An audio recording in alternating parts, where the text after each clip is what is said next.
पहचान दी और गुरुकुल कालवा को इस हरियाणा से निकाल करके पूरे विश्व में जाना गया। वो पूज्य श्रद्धेय स्वामी रामदेव जी महाराज जी की तपस्या और उनका जो पुरुषार्थ है, उसके कारण से आज पूरा विश्व जानता है गुरुकुल कालवा। आचार्य बलदेव जी महाराज जी के, स्वामी रामदेव जी महाराज जी के गुरु जी के रूप में आज सब लोग जानते हैं। और पूज्य स्वामी जी महाराज ने यहीं पर रहकर के शिक्षा ग्रहण करी थी।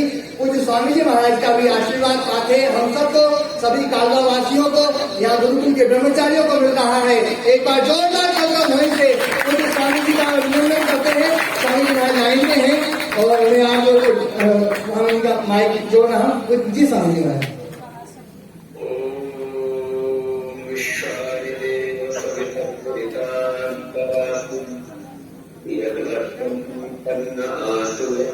ओम शांति शांति शांति। मुझे अभी स्वामी देवी ने बताया कि योगिता संपन्न हो गई और फिर अभी स्वामी गणेश जी ने कि मैं आपसे संवाद करूँ।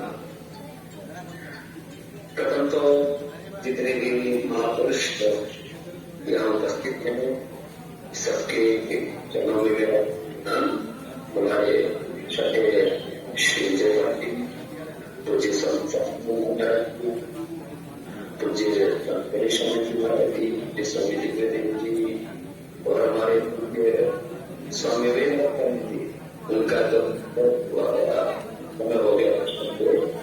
और हमारे पूज्य हरि की पूज्य स्वामी ब्रह्मानंद की सभी महापुरुष और हमारे इस परंपरा अपने पुरस्कार पर निरंतर स्थापित बना करते हैं। ऐसे हमारे पूज्य आचार्य जाते और भी जो जिनका नाम मुस्तफिल भी बनता है, उन सब जितने भी गुरुओं के स्नातक आए, मैं 2-3 छोटी बातें कहना चाहूंगा। आज से 25-30 साल पहले का जो वक्त हमने देखा तो गुरुकुल का स्वर्णिम काल था, लेकिन वो स्वर्णिम काल जब हम कालवा में थे उसको में लगभग 6.5 लाख की बात करते थे। इससे पहले तो वहां पर भी लगभग 40-50 विद्यार्थी होते थे। 4 और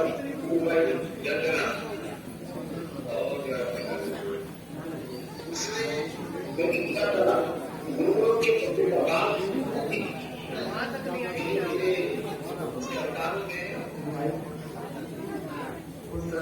अनिवार्यता खत्म की और बहुत तरह से संस्कृति को नीचा दिखाने के लिए संस्कृति को नेपथ्य में रखा गया। लेकिन एक बात मैं कहता हूं, जब लोग उस समय भी जब गुरुकुलों का एक स्वर्णिम युग था और पूज्य गुरुदेव ने और पूज्य स्वामी मोहन जी महाराज जी आदि ने और चारों तरफ अनेक गुरुकुल कांगड़ी के विद्वान गुरुकुलीय परंपरा को बहुत गौरव के साथ आगे ले जाने का कार्य किया और उसको प्रतिष्ठा दिलाई। उस समय भी लोग कहते थे पढ़ा हुआ क्या कर लेगा। तो हमने इस नैरेटिव, अंग्रेजी में एक शब्द बोला जाता है, इस नैरेटिव को इस एक या और आज पूरी दुनिया में हमने इस सत्य की प्रतिष्ठा की कि गुरुकुल में पढ़ा हुआ, पहले ये बोलते थे क्या करेगा या कुछ नहीं कर सकता, आज पूरी दुनिया कहती है कि गुरुकुल में पढ़ा हुआ सब कुछ कर सकता है। जैसे स्वामी रामदेव ने करके दिखाया, जैसे पूज्य आचार्य बागचंद जी ने करके दिखाया, पूज्य स्वामी नित्यानंद जी ने करके दिखाया और जो मंच पर विद्वान हमारे महापुरुष। तो एक तो मैं गुरुकुल के विद्यार्थियों को कहना चाहता हूं, कभी भी अपने संस्कृत के प्रति, अपनी संस्कृति के प्रति, अपने आर्ष परंपरा के प्रति हीन भावना अपने मन में मत आने दें। हाँ, आपको कुछ बड़ा करना है तो फिर जो मैं 2 शब्द कहा करता हूं, विकल्प रहित संकल्प और अखंड प्रचंड पुरुषार्थ तो आपको करना पड़ेगा। तो आत्मगौरव के साथ आप आगे बढ़े। और अब तो एक बात और कहना चाहता हूं, अब गुरुकुलों का एक और ऐसा दौर शुरू होने वाला है जिसकी गरिमा आने वाले कम से कम 100, 200, 500 साल की तो मैं बात कर रहा हूं कि अब भारतीय शिक्षा बोर्ड का हमने गठन किया है।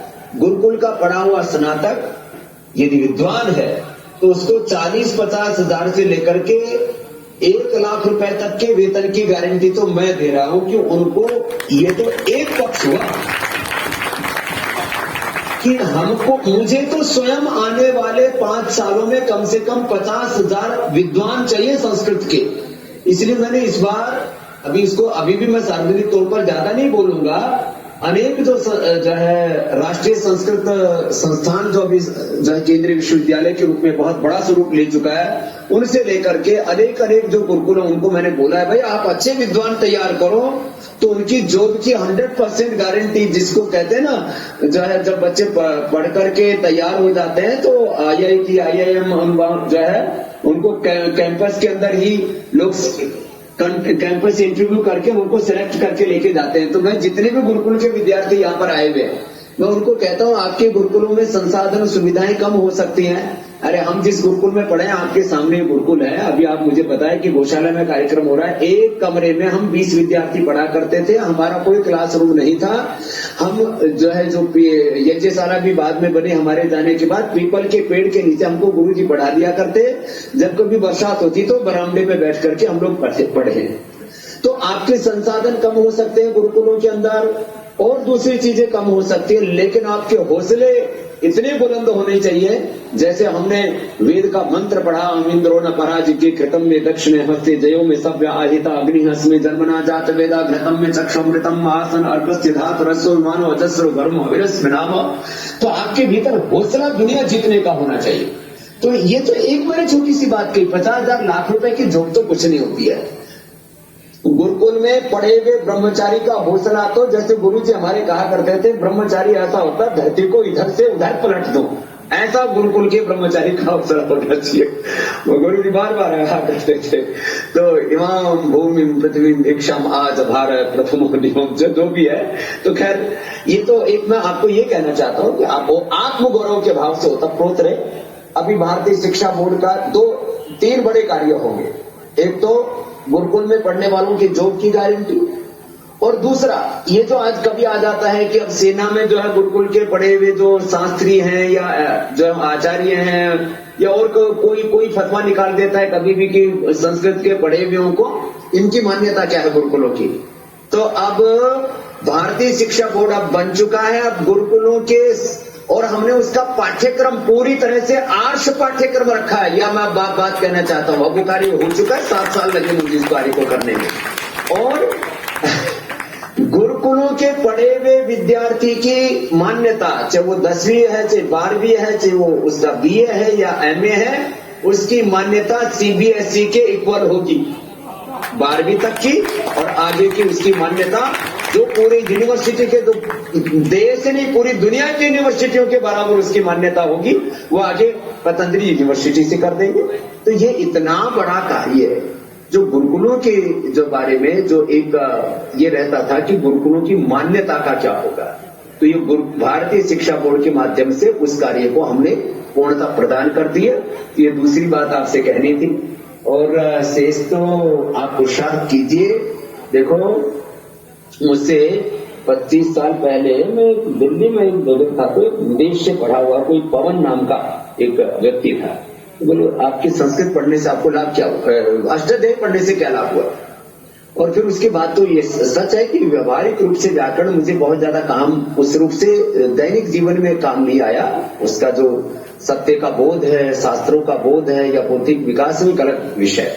मैंने उससे कहा कि जितना ज्यादा मस्तिष्क का विकास अष्टाध्यायी पढ़ने से हो सकता है, उतना दूसरा दुनिया में किसी भी भाषा या किसी भी विषय को पढ़ने से नहीं हो सकता। और ये आज वैज्ञानिक रूप से प्रमाणित हो चुका है कि अष्टाध्यायी से पढ़ने से बौद्धिक विकास की पराकाष्ठा तक आदमी पहुंच सकता है। और मनुष्य मस्तिष्क की सर्वश्रेष्ठ जो रचना है, मैं कोई यहां विवादित बात नहीं कहना चाहता, मैं लगभग सारे शास्त्रों का पारायण तो भाई हमने किया ही है, चारों वेदों का, दर्शनों का, उपनिषदों का, और जो है रामायण महाभारत का आंशिक रूप से ही सही, और भगवत गीता का तो अनेक बार। तो भाई मानवीय मस्तिष्क की सर्वश्रेष्ठ रचना जो भी उपलब्ध साहित्य उसमें अष्टाध्यायी है। और आप उसको याद करके आए, आपने पारितोषिक जीता, इसके लिए सब बच्चों को मेरा विशेष अभिनंदन है। और अभी तो 5-5 हजार रुपये आपको इनाम मिला है। अच्छी से तैयारी करना, तो पतंजलि में तो 20 से 25 हजार रुपए का इनाम मिलता है। तैयारी करके रखना, भूल मत जाना। तो अच्छी बात है। तो आप लोग ये खाली पारितोषिक के लिए नहीं पढ़ रहे हैं, पारितोषिक से 5,000 का मिले 25,000 का, इससे जो आपका जो बौद्धिक विकास होगा वो जीवन भर काम आएगा और जन्मांतर में भी काम आएगा।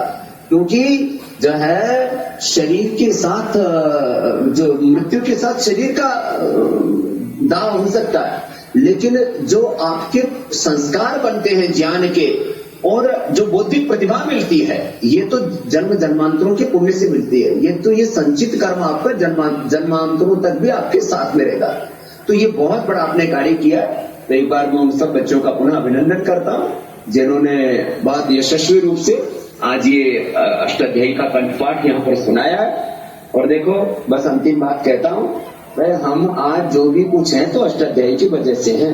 महर्षि दयानंद का साहित्य पढ़ा बचपन में, और आज जहां भी पहुंचे हैं, जो भी कुछ कर पा रहे हैं, उसमें सारी की सारी भूमिका, मैं सारा का सारा श्रेय यदि उसको बौद्धिक स्तर पर जो है, जो भी हम कुछ कर पा रहे हैं आज, agriculture, industry, science, technology, innovation, invention और तमाम तरह के कैपिटल मार्केट से लेकर के और पूरे अलग अलग जो दुनिया के आर्टिफिशियल इंटेलिजेंस से लेकर के आईटी से लेकर के कोई क्षेत्र ऐसा नहीं जहां हम काम नहीं कर रहे। तो ये सारा जो मेधा का, प्रज्ञा का विकास का कार्य अष्टाध्यायी से होता है, वो किसी दूसरे शास्त्र से हो ही नहीं सकता है। इसलिए आप बहुत सौभाग्यशाली है। आपको बहुत बहुत अभिनंदन है, आगे और यशस्वी हो। और एक ऐसे गुरु की भूमि से आपको पुरस्कार मिल रहा है जो इस युग के एक ऋषि थे, इस युग के एक आत्मवेता, एक आप्त पुरुष, एक प्रमाण पुरुष आचार्य थे। उसकी भूमि से आपको पुरस्कार मिल रहा है। इसकी जो है वो राशि जो है वो कितनी है वो महत्वपूर्ण नहीं है। एक ऐसी भूमि से आपको पुरस्कार मिल रहा है, ये आपके जीवन के लिए बहुत बड़ा गौरव होगा। चलो, बहुत बहुत धन्यवाद। भारत माता की जय, वंदे मातरम। महर्षि दयानंद की जय, गुरुवर वीरजानंद की जय। आर्य समाज अमर रहे, वेद की ज्योति जलती रहे और ओम का झंडा ऊंचा रहे। प्रणवंतो विश्वमार्यम। प्रणाम।